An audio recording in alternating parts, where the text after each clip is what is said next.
Rangers under the Department of Public Safety assume lead responsibility of this horrific murder of 19 innocent child and 2 adults. Our goal today is to provide the parents, the community of Uvalde, the public, as much information as we can on where we are on the investigation. We're here to report the facts as we know them now, not to defend what was done or to criticize what was done or the actions taken.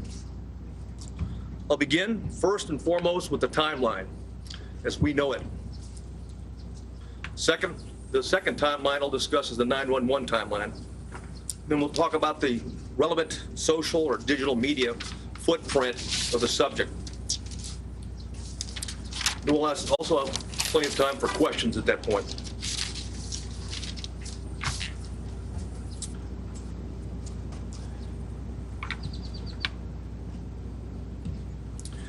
At 11:27, we know from video evidence, at 11:27, the exterior door suspected of where we knew the shooter entered, Ramos, was propped open by a teacher. 11:28, the suspect vehicle crashes into the ditch, as previously described. The teacher runs to the room 132 to retrieve a phone, and that same teacher walks back to the exit door, and door remains propped open. There were 2 males, as reported by Regional Director Escalon yesterday. There were 2 males at a funeral home that when they heard the crash, they went to the crash scene. When they arrived at the crash scene, before they got there, they saw a man with a gun exit the passenger side with a backpack. They immediately began running. Ramos began shooting at him. Did not hit him.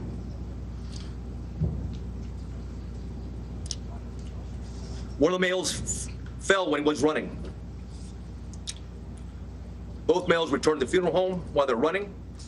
And then again, we see through video, teacher reemerges inside the school in panic and apparently calls 911. 911 call at 11:30. There was a crash, man with a gun. 11:31. The suspect reaches last row of vehicles in the school parking lot.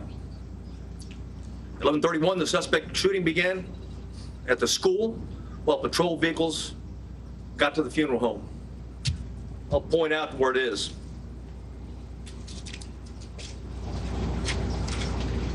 Crashed vehicles over here. Suspect was hiding behind a vehicle, started walking down and shooting into the classroom. There was discussion early on that an ISD, Consolidated ISD for Uvalde, was a resource officer and had confronted the subject. That did not happen, as R.D. Escalon talked about yesterday.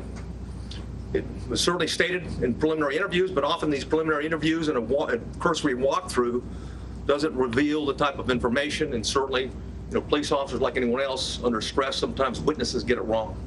But the bottom line is that officer was not on scene, not on campus, but had heard the 911 call with a man with a gun, drove immediately to the area, sped to what he thought was the man with a gun, to the back of the school, what turned out to be a teacher, and not the suspect.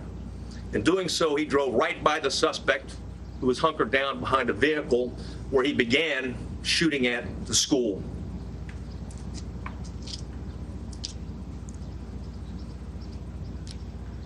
At 11:31, the suspect shooting in between the vehicle is when it began, while patrol vehicle gets to the funeral home.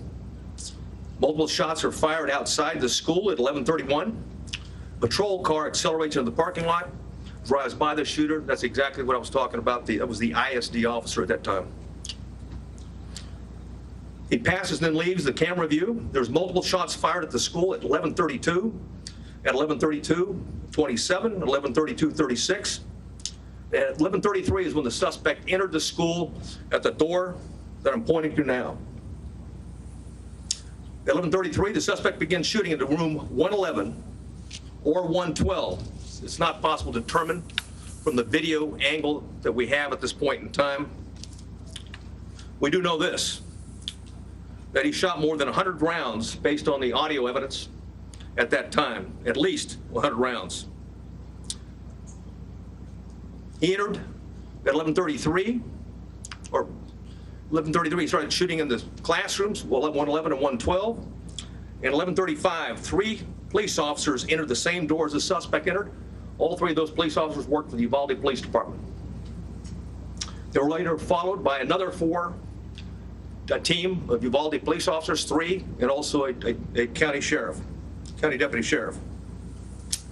So a total of 7 officers were on the scene. The 3 initial police officers that arrived went directly to the door, and 2 received grazing wounds at that time from the suspect while the door was closed. At 11:37, there was more gunfire. Another 16 rounds was fired at 11:37.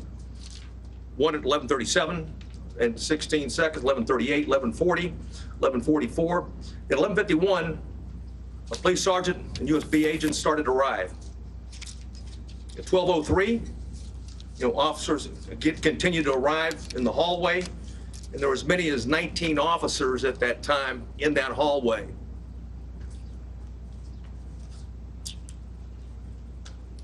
At 12:15, we know that BORTAC members arrived. Not the entire BORTAC, but members of BORTAC, along with Shields. At 12:21, the suspect fired again, was believed to be at the door.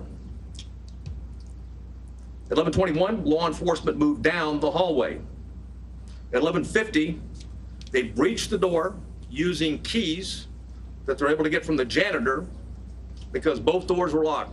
Though both of the classrooms that he shot into were locked when officers arrived. They killed the suspect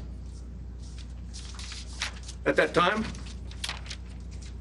And now I'd like to go over the 911 timeline.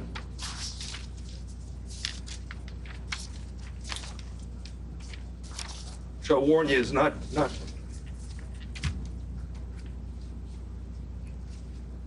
It's better that I read it than you listen to it.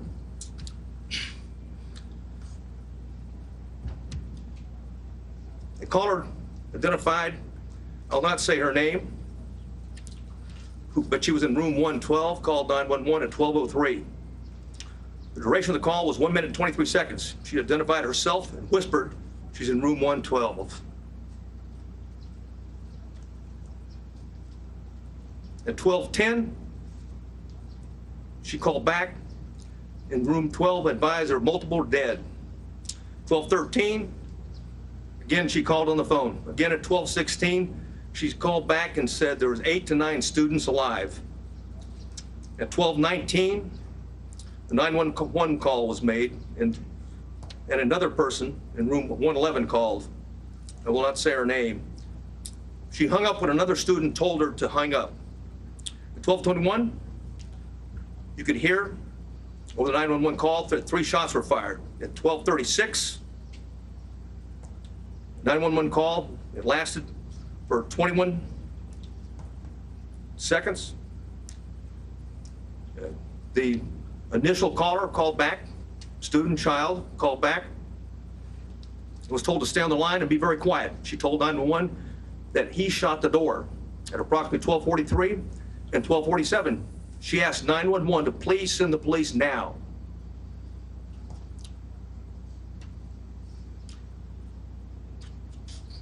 At 12:46, she said that she could hear the police next door. At 12:50, shots are fired. They can be heard over the 911 call. And at 12:51 is very loud and sounds like the officers are moving children out of the room. At that time, the first child that called was outside before the call cuts off.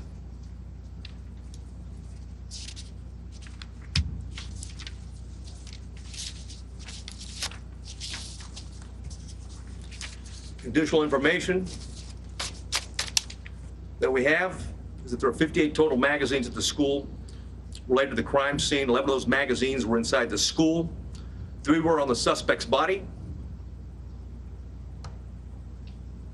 2 in room 112, 6 inside room 111.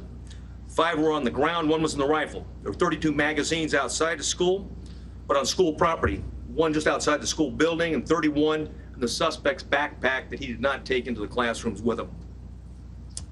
There was 15 magazines at the crash site. There were 2 magazines at the suspect's residence for a total of 60 magazines. He had purchased and had a total of 1,657 total rounds of ammunition. 315 of those rounds were inside the school. 142 of those were spent cartridges. 173 were live rounds. 922 were outside of the school, but on school property. 22 of those were spent cartridges. 900 were live rounds. 422 were at the crash site. 22 were spent cartridges. 420 of those were live rounds. There's 35 spent law enforcement cartridges total in the school. 8 of those were in the hallway. 27 were inside the classroom. 111 where the suspect was killed.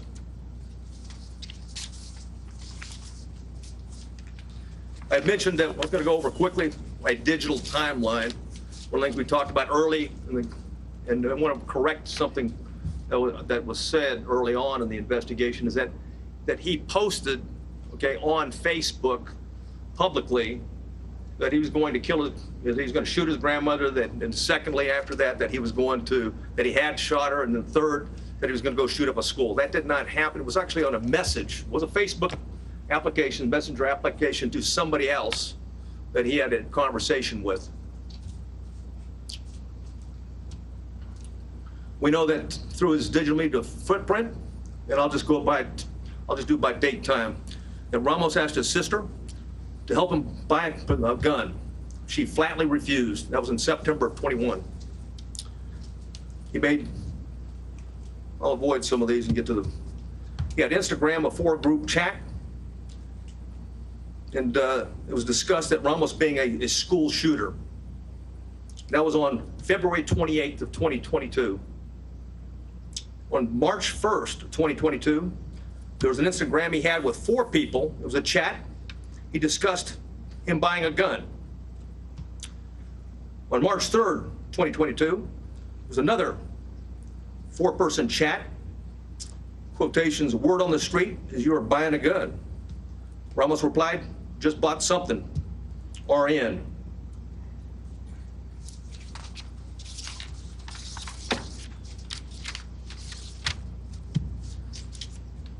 On March 14th, and there was an Instagram posting by the subject, in quotations, 10 more days. A user replied, are you going to shoot up school or something? The subject replied, no, and stop asking dumb questions and you'll see.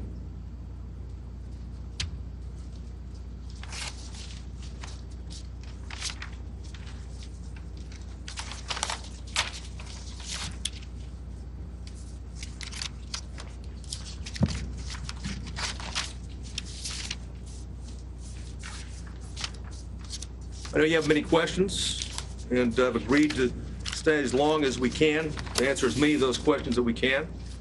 If I can't answer it, because we don't know definitively right now, I'll simply say that.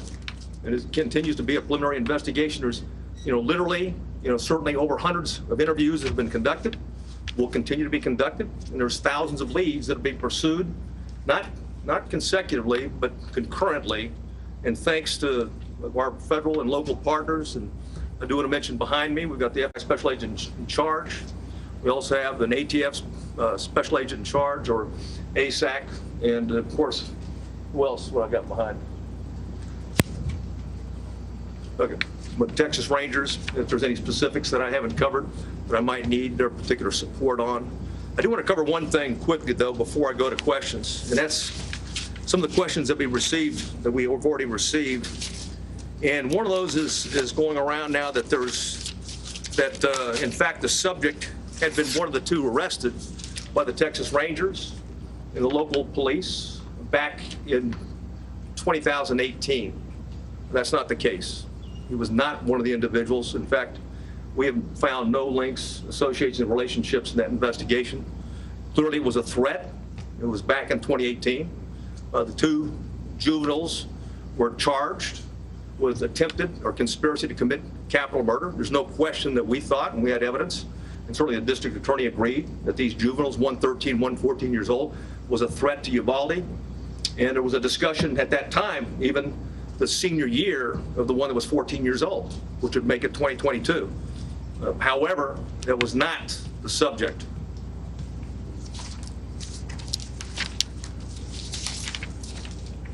Questions?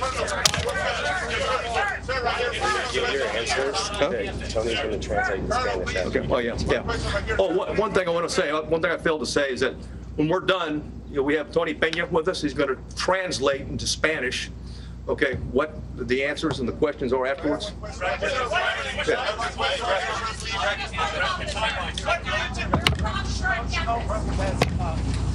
Said the microphone, otherwise the camera. Thank you for doing this, and I do hope you stay here and take as many questions as possible. You say there were 19 officers gathered in the hallway or somewhere. What efforts were made to try and break through that door? You say it was locked.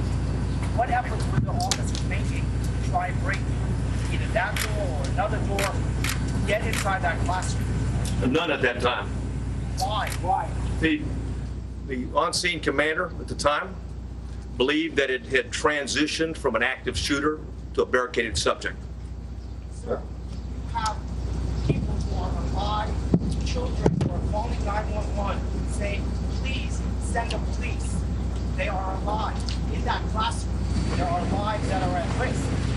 Hey, we're well aware of that. Right. Yeah. Why was this decision made not to go in and rescue these children? Again, the on-scene commander considered it a barricaded subject and that there was time and there were no more children at risk. Obviously, based upon the information we have, there were children in that classroom that were at risk, and it was, in fact, still an active shooter situation and not a barricaded subject. Sir, why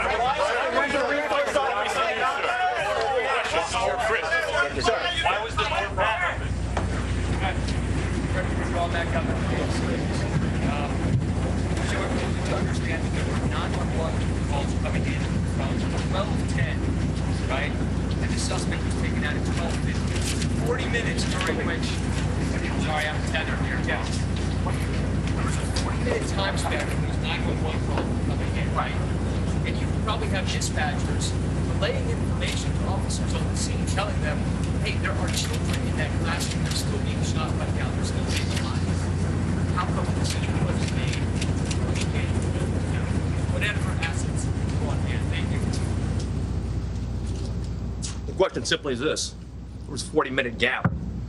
And if the 911 operators were aware that children were alive in that classroom, why weren't officers notified of that? And if that's the case, why didn't they take action? That's the question. And again, I'll go back to the answer for right now, is that it was considered, okay, the decision was made on the scene. I wasn't there, but at the same point in time, a decision was made that this was a barricaded subject situation. There was time to retrieve the keys and wait for a tactical team with the equipment to go ahead and breach the door and take on the subject at that point. That was the decision, that was the thought process at that particular point in time.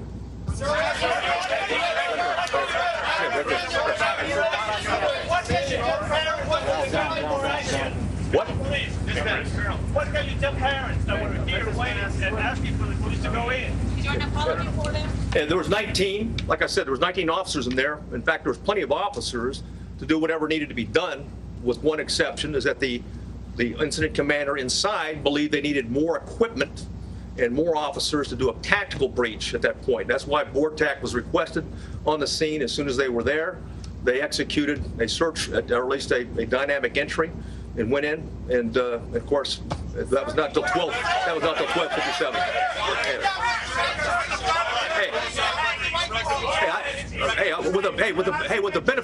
With the benefit of hindsight, stand by, right? I got it. Okay. Hey, from the benefit of hindsight, where I'm sitting now, then of course it was not the right decision. It was the wrong decision. Period.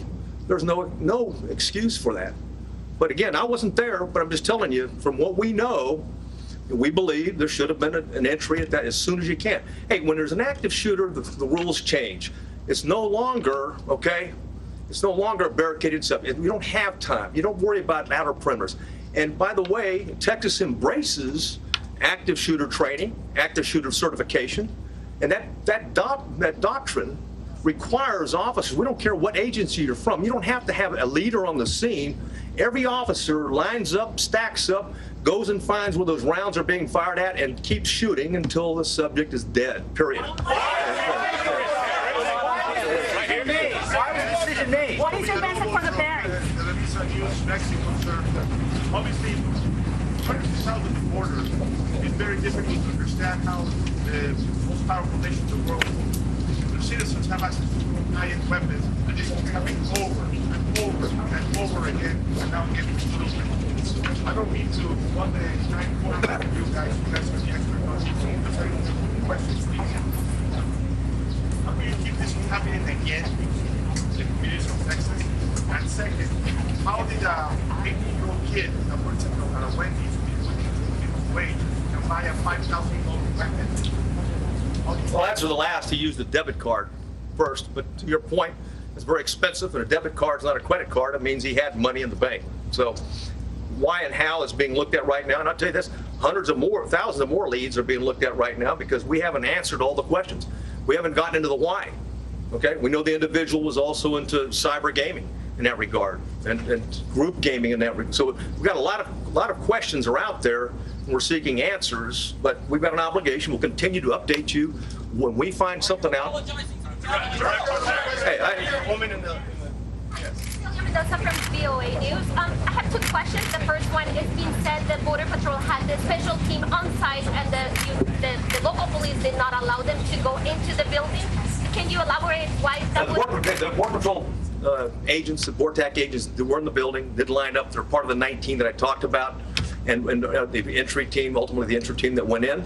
But I can tell you that they were told, just as any other officer was told, and others, even command staff that came on board, is that the incident commander at the time it's believed that in fact it was a barricaded subject, that we had time, there was no kids at risk. You mentioned that in Instagram you had talked about having chats and group chats and talking to people. Why wasn't he on any radar? Nobody. I wished he was. Because then there's no question. And I'll say this right now. And every time we have one of these and there's copycats, okay? And we need the public, just like we did back in 2018, that was a public, okay, that came forward that we got 2 people that are about to shoot up a school or planned to shoot a school. It's imperative on the public when you get something, just because it sounds like he's a nut, he may be a nut. But just because it sounds like, well, impossible to do, he may be intended to do, as I've read the timeline based upon the chats that he had. So, we need everyone, when we have a threat to life like that, to take it seriously and report it. Because ultimately, this is tragic. What do you tell the parents of 19 kids or the families of two teachers? Yes, sir.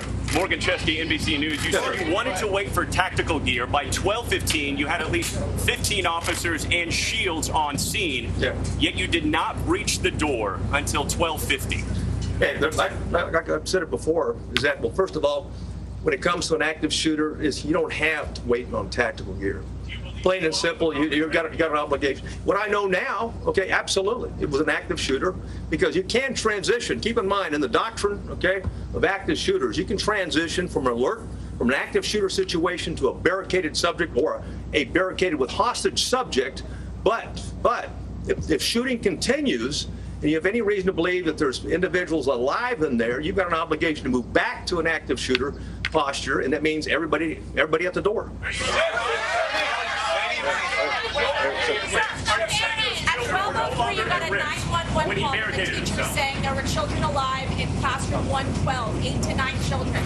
Is that teacher, are those children still alive, and why was the school resource officer off campus?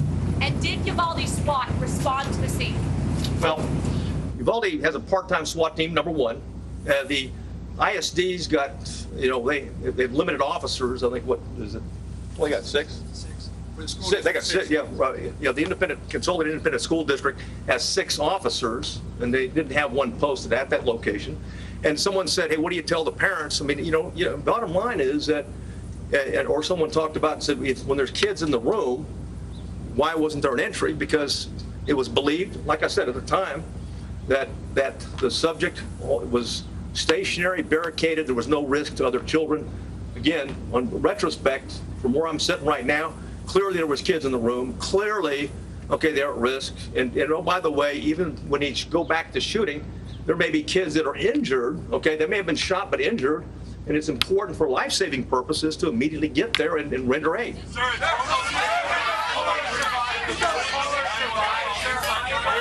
Did the caller survive? Where was the resource officer? Why was he not on campus? He was not on campus. Why? Where was he? Again, we'll have all those answers down the road, okay? Sir, did those callers survive? Yeah. Thank you for the midday. Most of the day is Friday. Much of it are undocumented. And to them, the world can apologize to all those areas who are outside, screaming, trying to get in. All that is not option at all. Their help could have been great. Some parents were able to get their children out of the system. Not as a police officer, not as somebody that belongs to the government, but as a parent, as a human being. What do you say to those parents who are about to bury their children? Well, first I want to say that the Consolidated Independent School District officers were there early.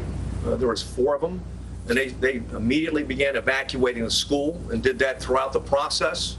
So keep in mind, so that was going on. And what do I say to the parents? I don't have anything to say to the parents other than what had happened. We're not here to defend what happened. We're here to report the facts so they have the facts. Hey,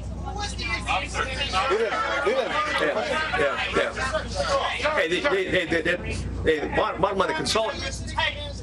Any family members gassed or taped outside? I'm sorry? Oh, I don't have any information on that.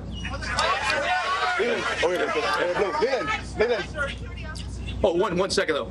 However, we did review what DPS officers arrived on the scene, what they did, and looked at those instances. You know the parents of the children who died are watching right now, and they're hearing you say that not everything that could possibly have been done as humanly fast as it could be done was done. Are they owed an apology from somebody, be it the incident commander and the police department here? Not the if I thought it would help, I'd apologize. Okay, but let me say this. Hey, let me say this. Hold on. When you go back to the timeline, again, I want to go back and I'm not defending anything, but you go back to the timeline. There was a barrage. Hundreds of rounds were pumped in 4 minutes, okay, into those 2 classrooms. Then anything else, any firing afterwards was sporadic, and it was at the door. So the belief is that there may not be anybody living anymore, and that the subject is now trying to keep law enforcement at bay or entice them to come in to suicide by contact. I understand that. I've reported that.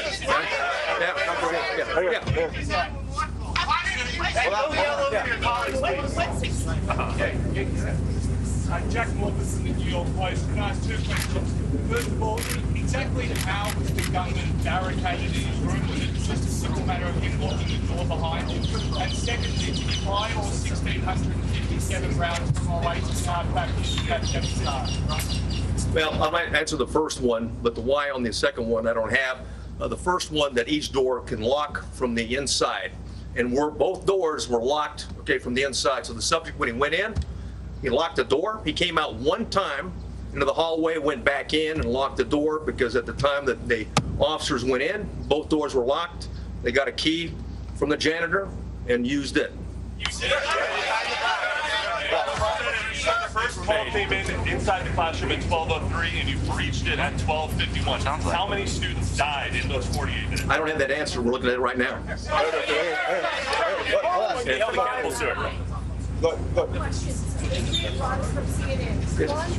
Why wasn't the school placed on lockdown? And 2, while this may be the most unpopular question here today, what is on your heart? How are you doing? You've been shaking the whole time you're up here. Take your time. Yeah, thanks a lot.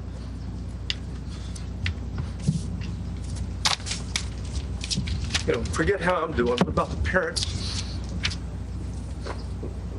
of those children? Forget about me. What about me or officers and stuff like that? We take an oath to uphold the law and protect people. And anytime something tragic like that, we want to know why it happened and if we can do better next time, as a bottom line, and call it like it is. It's tragic.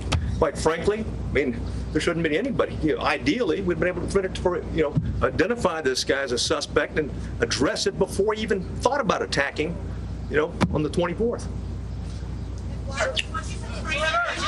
Green. Go ahead. There's a lot of ammunition, a lot of rounds. Are there other people that you're looking at to arrest? That hated them. And we're looking at other people. Absolutely. Anybody who's been in contact, we're looking at anything. And links to associations, people that may have known something and will continue and may have been involved in some chat room gaming along with them. So there's nobody that we're not going to talk to and look at. And it's certainly, I can assure you that the district attorney is very proactive and very concerned about this. And that if any evidence that we bring to her that someone was an accomplice or an enabler or didn't do what they should have done, if it's in violation of the law and it meets the probable cause standards, I have no doubt that she'll take care of business like she did back in 2018 when we had 2 juveniles plot a capital murder at the school. You had 911. You had 911 calls at 12:10, 12:13, Yes. 12:16. The shooter wasn't killed until 12:50. Did any of those 911 callers survive? Yes. I can't tell you that with certainty, but more than one survived. How many children got died? I'm sorry, what? Could you give us an update on the number of officers injured, the condition that they are now in? Also, were there any windows in the classroom and ducts? Yes, the windows I'll go backwards, and right over here, I'll move over here. Something shot into these windows right here as he's approaching the door. You have been listening to an ongoing press conference in Uvalde, Texas, where Steve McCraw, the director of the Texas Public Safety Department, is explaining what happened with the deadly school shooting and has revealed some stunning details, admitting that mistakes were made on the ground when it came to the response that day. He said, among other things, there was no school resource officer on site, no ISD officer when the shooting began. He said there were more than 600 rounds of ammunition carried into that school by the shooter. To put that in perspective, that is more than 2 times what a U.S. soldier would take into combat. 210 rounds is what a soldier carries.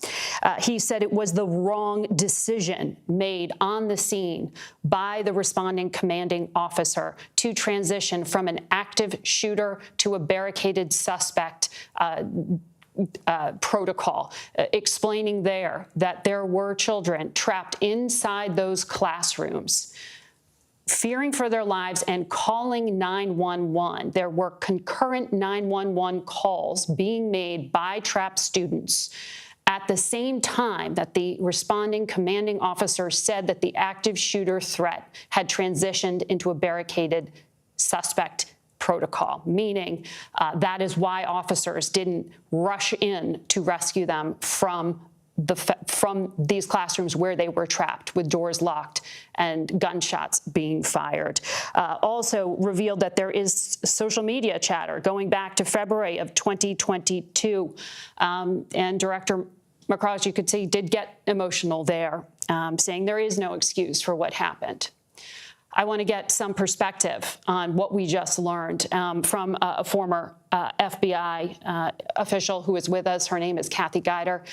Kathy, from what you just heard, it is hard, I know, to second guess what happens in the heat of the moment, but these seem to be major tactical mistakes as being described by McCraw.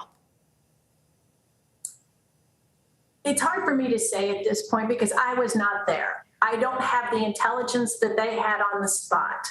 As he said, every situation, there's going to be an after-action report.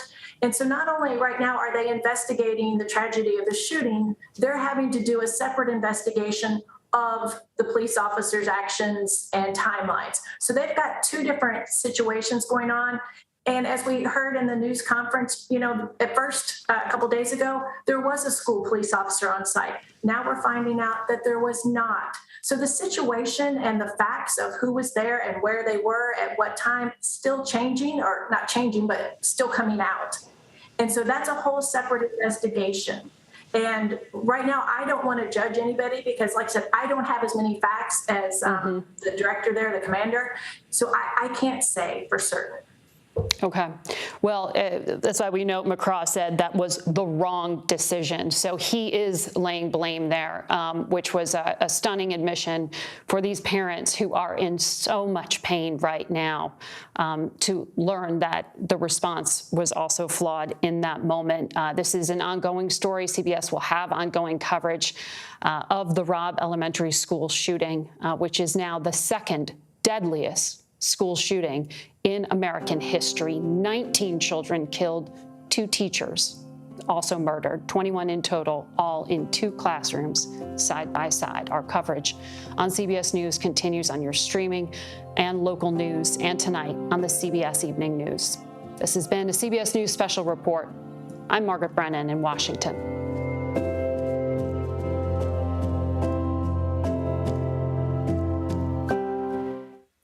You've been listening to a CBS News special report out of Uvalde, Texas, where law enforcement gave another update on the investigation into Tuesday's mass shooting at Robb Elementary School. Investigators say the back door the gunman entered the school with was propped open by a teacher. They also said initially that a responding officer mistook a teacher for the gunman and unknowingly passed the suspect as that suspect was hiding underneath a car. Investigators believe the gunman fired at least 100 rounds once in the school, and they found 60 magazines on school property. We're going to go back now to this news conference in Texas. Yes, they did. He shot, and I went through the timeline before where he continued to shoot, and periodically, sporadically. The last, I think I already gave you the timeline. I'm sure I went through it, but the last time that the shot right before the entry, okay, was he shot at 12:21. So at the officers or at the children? Well, no, not at the children. Well, I'll tell you what, we don't know yet. We believe it was at the door is what he fired at. Okay, go ahead, right there. That's, hold on.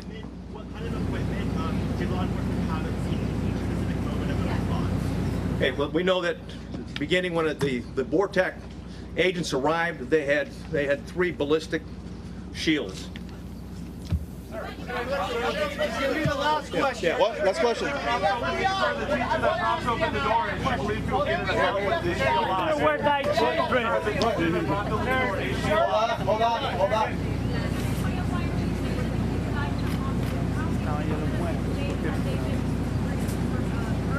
I don't know. Sir, time to go. You good. No, that's fine. Yeah, let's answer the question. What do you think you should have done that you didn't? I've already said that. Sir. First of all, Texas embraces and teaches, okay, the active shooter doctrine. The active shooter doctrine, as long as there's kids, and as long as there's someone's firing, you go to the gun, you find them, you neutralize them, period. And there's only, there are some nuances with transition to a barricaded subject, also transitioning to a hostage situation. And of course, the decision at the scene was that this is still a barricaded subject that did not go back to an active shooter situation. Go ahead. Yeah. Where is the police chief and why isn't he here to take our questions? Well, because I'm here to address the latest timeline and facts that we know. You're certainly welcome to reach out to them. Yeah. I defer to you want to get the question. Okay, hold on. How many children were pulled out alive? Hold on. Sir, you now been on the scene for several days. Two things. What exactly is your role in this investigation? And hearing all this, and given that the FBI goes through lengthy efforts to study active shooter situations like this, do you think this is something that requires an independent investigation by whether a federal agency or by you guys or someone else? Thank you for the question. So my name is Oliver Rich. I'm the special agent in charge of the San Antonio division. First, I want to say I understand there are a lot of questions and there's a lot of frustration in the public, and our heart goes out to the families and the victims in this tragedy. I will say our role here remains the same. We are here to assist in this investigation, to provide the support to the community to the best of our ability. We've had 200 people here for over 4 days. We have people working all across the country to support this community and to support this investigation. We are continuing in that vein. We have victim specialists here working with people in the community, and we will continue to do that. If the facts bear out that there is a federal nexus, then the FBI will conduct an appropriate investigation at that time. But for now, we continue in this to support the Texas Rangers.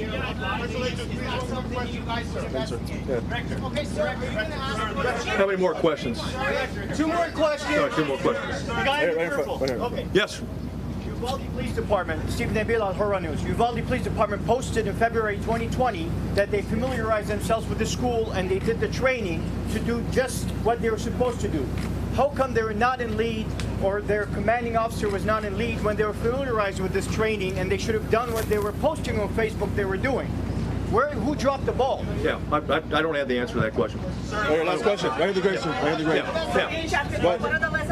President Biden will be here on Sunday. Your thoughts on that? Do you have a message for the president? Yeah, welcome here. Welcome to Texas. And this community has been hit hard. And I think it's noble that the president's going to be here to recognize the pain and suffering that this community is going through. And I think that's what leadership is. That's why Governor Abbott's here. That's why leaders go to where the problem is. And right now, the problem is in Uvalde, Texas. That's it. Okay. Yeah, thanks.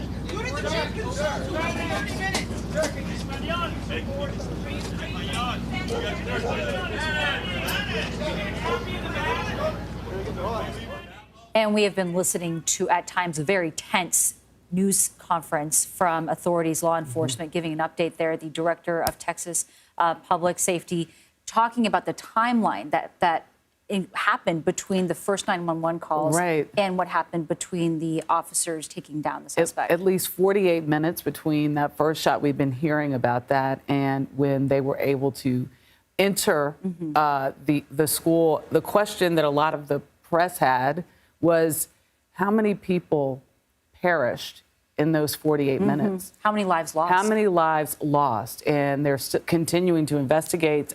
Certainly don't have all the answers, but we are peeling away the veil in terms of what happened and some of the mistakes that the commander had said was made. Absolutely. The director there admitting that there were mistakes, that they will take a closer look, but a lot of questions in the days ahead, in the weeks ahead. In the meantime, Tanya Rivero is in Uvalde with more of our continuing coverage of this investigation. Tanya, we got more details of the timeline of that day, a lot more questions than answers, but what more have we learned about law enforcement's response to this shooting so far?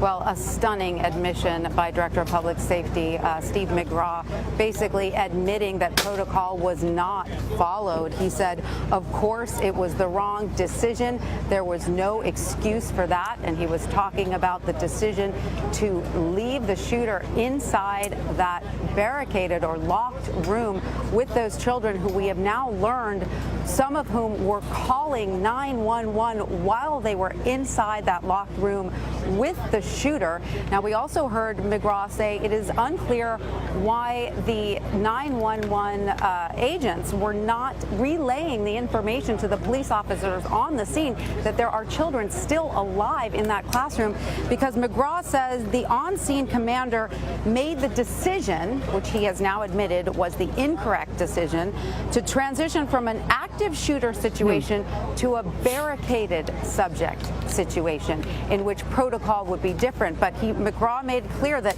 Texas adheres to the active shooter doctrine. If there are children involved and there is a person with a gun, you go in. This is not a hostage situation. This is not a barricaded subject situation. It is still considered an active shooter situation. So a pretty stunning admission here. Where it will go from here is unclear, because we did also hear from Oliver Rich, who's a special agent from the San Antonio division. He said if it is warranted that a federal response needs to be made, the FBI is also here. That will happen. The FBI will investigate. But one can only imagine how those parents are feeling right now. I did get to ask Director McCraw whether the children who made those 911 calls, whether they were alive. He said he knew of two children, at least two children, who made 911 calls from that room, and those two were alive. But of course, there may have been other children. They're still trying to figure it out. I just can't imagine what those parents must be feeling who are hearing this information now that their children may have been alive while police officers were outside waiting for a tactical unit to bring backup to go inside that room, which we now know was not protocol, which is not what they should have done. And Tanya, Michelle, Nancy? Yeah, no, a pretty good indication was the level of intensity and the questions that were delivered not to the police chief who was in command at the time, but the man who's investigating the actions of the police director of the Texas public safety. Yeah. Right. We should point out that Steve McCraw, who was here talking to reporters today, you're right, is the director of Texas Public Safety. He's not representative of the local police department, despite the podium. And we saw him actually almost tear up at one point when he was asked how he felt about this situation. Of course, he said, it's not about how I feel, it's about how these parents feel. You can tell that this situation is very, very upsetting, of course, to him, as a law enforcement officer, because he essentially admitted, look, this was wrong. They messed up, we messed up as a law enforcement community. And, how do you process that information when children are dead, right?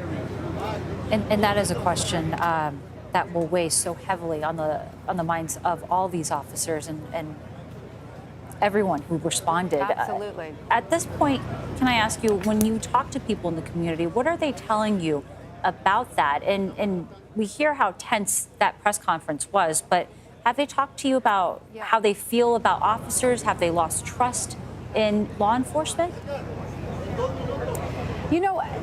No, they're not saying that they've lost trust in law enforcement. You got to understand, this is a small community. Some of these law enforcement officers are part of the community. In fact, one of them actually did lose a daughter in the shooting. So, this is the kind of community where everyone is connected. So it's not so much that they have lost trust. They're angry. I mean, I'm sure you've seen the video now of parents who were kept outside of the police tape begging to go in during this time that we now know children were still alive in that classroom. You can't fault those parents for being furious, right? And so I don't think it's about an overall loss of trust in the law enforcement community. It's more about this specific situation and how this specific situation was responded to. And, whoever that tactical commander is who made that decision, obviously has a lot to answer for. Tanya, investigators also talked about finding officer rounds in the school. Has anyone addressed whether anyone in the building besides the gunman was hit by friendly fire, by police fire? They did not address that. Now, remember, the shooter did shoot at two bystanders who saw him after he crashed his truck and sort of rolled out of it and was running towards the school. He did shoot at two bystanders. They survived. There was an exchange of fire with local police at the beginning when he entered the school, and that's what caused local police to fall back. I believe the reasoning of the tactical commander is that we're not equipped to deal with this situation. We're getting shot at, and we need to bring in, the heavy hitters, so to speak. But we now know that's not what they're trained to do, or at least that's not the Texas active shooter doctrine, according to the public safety director. But in terms of friendly fire, we don't know that yet, because he did discuss the number of rounds that were found in each classroom, including the one where the shooter was eventually killed. All of that is still being investigated. Literally every round, who shot what, where, and when, that is still being investigated. So there is more that will come out of this investigation. But I think in terms of the parents, in terms of this community, the big question that everyone had has been answered, and sadly, it's what I think some people suspected, but it is not the answer that anyone wanted to hear. Tanya Rivero, thank you so much for your reporting there. All this as a number of high-profile guests initially scheduled to appear at today's NRA convention have said they are no longer attending in the wake of Tuesday's mass shooting. Texas Governor Greg Abbott is skipping the annual event to make a return trip to Uvalde. Other Texas officials, including Lieutenant Governor Dan Patrick, Senator John Cornyn, and Representative Dan Crenshaw, have all also dropped out of the convention. Additionally, singer-songwriter Don McLean of American Pie fame is one of a few scheduled performers no longer attending. However, former President Trump is still set to headline a forum at the event in Houston, and Texas Republican Senator Ted Cruz will also be speaking. But mass protests are expected to surround the convention. With more on all this is CBS News congressional correspondent Scott McFarland. Scott, always good to see you. Numerous government officials we're hearing skipping this convention in the wake of this shooting. Could this be a sign of a potential breaking point between the gun lobby group and politicians? It doesn't appear that way. I mean, the size, the magnitude of this NRA event indicates it still has not only sway with its membership, but clear sway with political leaders to get the highest profile Republican of all, Donald Trump, to speak later today, to get home state Senator Ted Cruz, who earlier this week was in Uvalde monitoring the response, to speak today, is a sign. It's an indication of the heft the NRA maintains. But here's the thing, and here's what's changing over the years. The NRA, which historically was